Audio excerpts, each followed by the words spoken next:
My name is Shena Shepherd, and I'm the academic coordinator of the ACE program here at the University of Pikeville. The ACE program is Student Support Services, and this is my September will make 14 years that I've actually worked at the university. Wow, 14 years. And I suspect Sheena, as a little girl, didn't say, "I'm going to be academic coordinator with the TRIO program." What did you want to do as a kid? Absolutely not. You're right. I wanted to actually be a teacher or a lawyer. It was always between those two, and when I got to college, I had a lot of friends going into education as well, and I grew up loving education. I was kind of the nerd who really enjoyed reading and going to school, and my mom used to laugh because I could tell her the age of my pets by the year of school I was in. I was like, oh, I got this dog when I was in 3rd grade, or this dog when I was in 8th grade, and she's like, how do you do that? But it was always determined by year in school. So that's how I realized I really probably should be involved in education, because it just was such a huge part of my life and I enjoyed it. So, obviously, education's been a huge part of the journey for a long time, but dream job. Are you living your dream job now, or is there just a job you'd say, man, I want to do that? I absolutely love my job now, but if I could do anything, I'm a huge Disney fan. I love Disney World. That's the happiest place. Like, if we could, my husband and I always say if we could go live there, we would. So maybe recently we took a group of students there to Disney, and they actually teach classes there on how the rides work, and they do leadership classes for high school students and college students. And I was like, that would be awesome to work at Disney, in the happiest place on earth.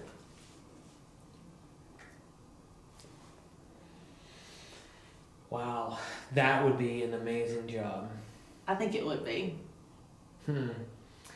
Okay, so obviously not a Disney yet, in education. Anything happened to spur you onto that path? A lot of things happened. I majored obviously in elementary education while I was here at UPOC as a student. And when I graduated, I thought that everything was going to go perfect as planned, and that I was just going to go out and find an elementary teaching job just like that. It took several months to find an elementary teaching job. And then I taught at a very small school, limited funds. That lasted a year, and then I found myself back in the, looking for a job. And I was like, what do I do now? And by chance, I had very close connections here at UPIC, and I came up just to visit.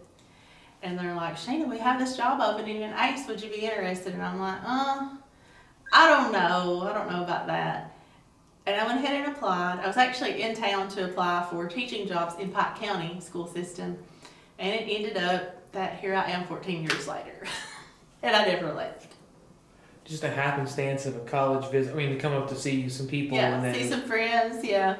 And then 14 years later. Yeah. Yeah, so as you think about your life and 14 years now, but the greater call, your greater call of life, if we were to say, hey, Shena Shepherd feels called to, how would you finish that? I absolutely feel called to help those that have little support in their lives, that need that extra, maybe sort of family person in their life that maybe they don't have, especially for young students here.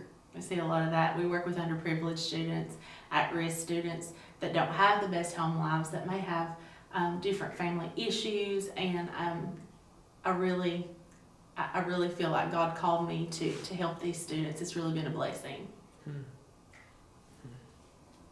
So would you say now that your job, what you've been doing for 14 years, would you say that does align to what you feel most called to? I absolutely do. I think it goes hand in hand. Because I've always wanted to help people, whether that be young people, whether that be a teacher, or if I was an attorney, whatever path I chose. And I really feel like it just lines up because every day I get to encounter students and see their issues and what they need help with, and make connections and relationships. And it's just been great. And I realize that it doesn't matter if they're in kindergarten or they're a senior in college, they still need some guidance and education. So my role is still there in education. I feel like God has called me to that. Yeah, so you talked about obviously the Lord having a real hand in this, but outside of God, who else is most important when it comes to influencing this call of yours? Definitely my mom. My mom has always said education was not an option.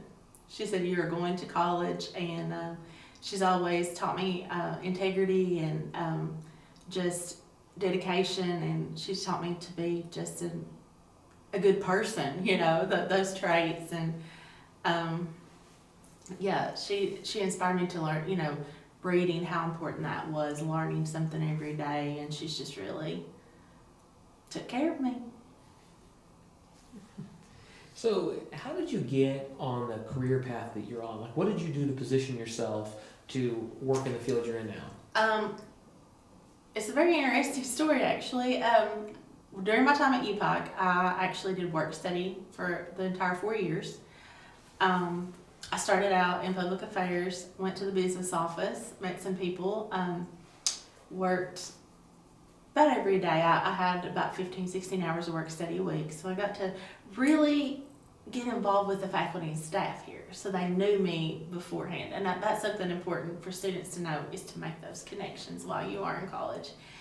And I happened to meet a lady in the business office, and she was like, I'm going to introduce you to the ACE program people. I think you might be interested in this job. So as a senior, I was actually a mentor for the ACE program, and got involved, got to know them. So when I graduated and I came back, I went to visit the people in the ACE program, and that's where they said, would you be interested in this job? And I applied. So this really gorgeous story of from work study to coming to visit people to now here you are 14 years later, but probably have seen some obstacles or challenges in this journey so far. How have you navigated the obstacles or the challenges to express your call? I'll be honest, it was really devastating to me when I had to realize that it wasn't in the cards to have an elementary teaching job. Because I have a lot of friends who are teachers, and they're getting some summers off and things like that. And then to realize that it's okay, because when I did not get my contract renewed for my first year of teaching, that was hard to deal with. But then just to realize, that everybody has a different call. Everybody has a different path, and that obviously is not my path. And every day I see that my path is to be where I am. So there's different moments that define that, whether it be a one-on-one conversation with a student and just seeing them succeed daily. Now, you have so many students who come into your office, right? I mean, I don't think I've ever come down to see you in your office where there hasn't been at least one student either directly in your office or hanging out about to come in. You deal with a lot of students. So when a student comes in and says, Shena, I just really have no idea about life, my call, what I'm supposed to do. What kind of advice would you have for any students who may be struggling in that area? You need to really sit down and maybe think about what you enjoy in life. What some of your passions are. What drives you. Maybe take some classes, a variety of the different classes, to see what maybe sparks your interest. And what we normally do with students that have no idea, maybe a career path, we do career interest inventories. We sit down and have, conversations. It basically depends on what do you like to do. And then we kind of find something, and then they can say, oh, there's a little spark there. And then they can say, oh, okay, I want to be a psychology major because I love dealing with, people with their different issues and their problems. And that kind of, and they're like, oh, well, maybe I should go that route. And it's really cool to see that when that happens.